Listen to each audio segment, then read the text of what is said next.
নমস্কার বন্ধুরা, ডলির রন্ধনশালা সবাইকে স্বাগত। আজকে তোমাদের সাথে শেয়ার করব ডিমের সম্পূর্ণ একটা নতুন ধরনের রেসিপি।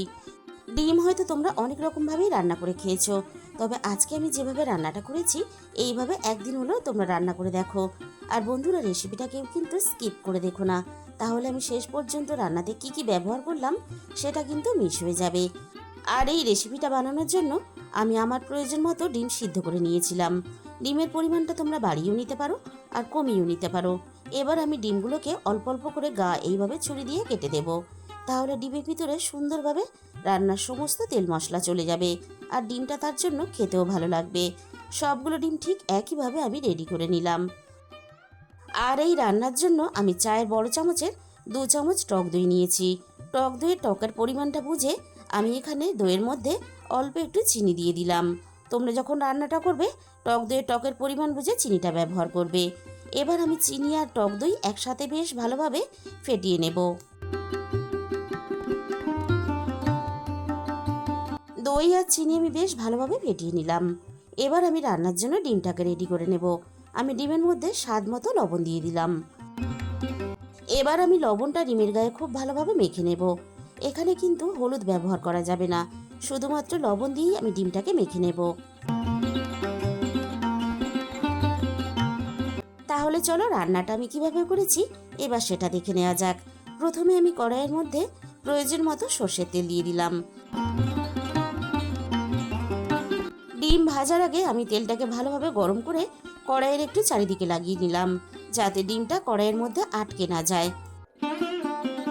তেলটা খুব ভালোভাবে গরম করে নিয়ে আমি গ্যাসের ফ্লেমটা একেবারে লোতে রেখেছি। এবার আমি একে একে ডিমগুলো ভাজার জন্য তেলের মধ্যে দিয়ে দেব। এবার আমি ডিমগুলো নাড়াচাড়া করে হালকা একটু লালচে রং ধরিয়ে ভেজে নেব।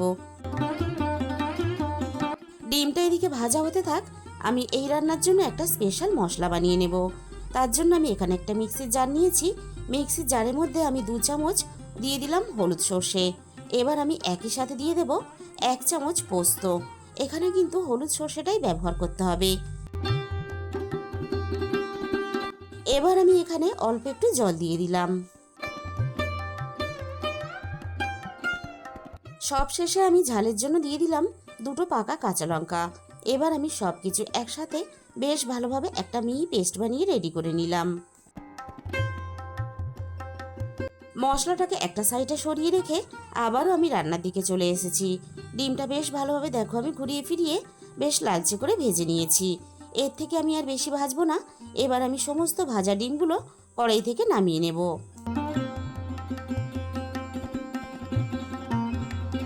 ভাজা ডিমগুলো কড়াই থেকে নামিয়ে নেওয়ার পরে আমি তেলের মধ্যে দিয়ে দিলাম বেশ কিছুটা পেঁয়াজ কুচি।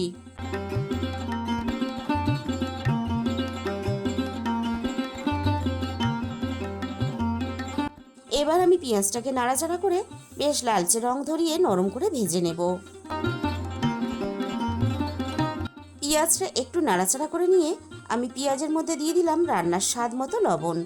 আমি আবারও একটু নাড়াচাড়া করে পেঁয়াজগুলো আরও একটু ভালোভাবে ভেজে নেব। পেঁয়াজের গায়ে দেখো একটা সুন্দর ভাজার কালার চলে এসেছে, আর পেঁয়াজগুলো বেশ নরম হয়ে গেছে। এবার আমি ঝালের জন্য আরও 3টে কাঁচা লঙ্কা দিয়ে দিলাম, আর একই সাথে আমি দিয়ে দিলাম 1 চামচ আদা রসুন বাটা।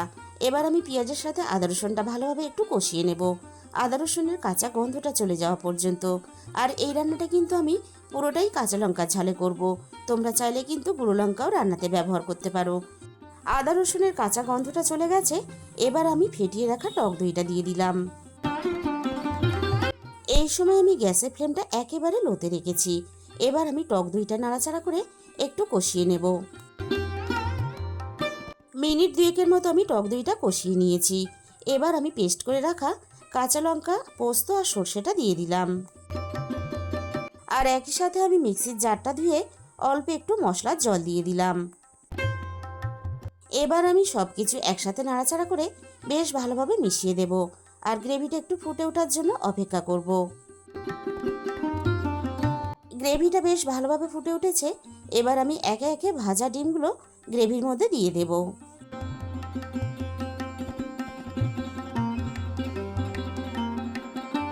এবার আমি গ্রেভির সাথে ডিমগুলো নাড়াচাড়া করে ভালোভাবে মিশিয়ে দেব।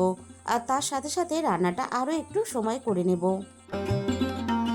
আর বন্ধুরা, তোমরা যদি এইভাবে কখনো ডিম রান্না করে না থাকো, তাহলে বাড়িতে একদিন হলেও অবশ্যই বানিয়ে দেখো। গরম গরম ভাত রুটি সব কিছুর সাথেই খেতে পারবে। 7-8 মিনিটের মতো আমি রান্নাটা করে নিয়েছি। এবার আমি এখানে 1 চামচ দিয়ে দিলাম কাঁচা সর্ষের তেল। আর কাঁচা সর্ষের তেলটা কিন্তু অবশ্যই সবশেষে ব্যবহার করবে। এই কাঁচা সর্ষের তেলটা দেওয়ার জন্য রান্নার স্বাদ কিন্তু আরও দ্বিগুণ মাত্রায় বেড়ে গেল। কাঁচা সর্ষের তেলের গন্ধটা যাতে রান্নার সাথে সুন্দরভাবে মিশে যায়, তার জন্য আমি কড়াইটা 5 মিনিটের জন্য ঢাকা দিয়ে দিলাম।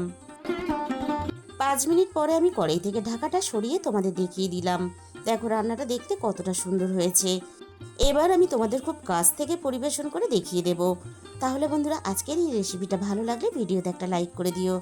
আর কমেন্টের মাধ্যমে জানিও তোমাদের কেমন লাগলো।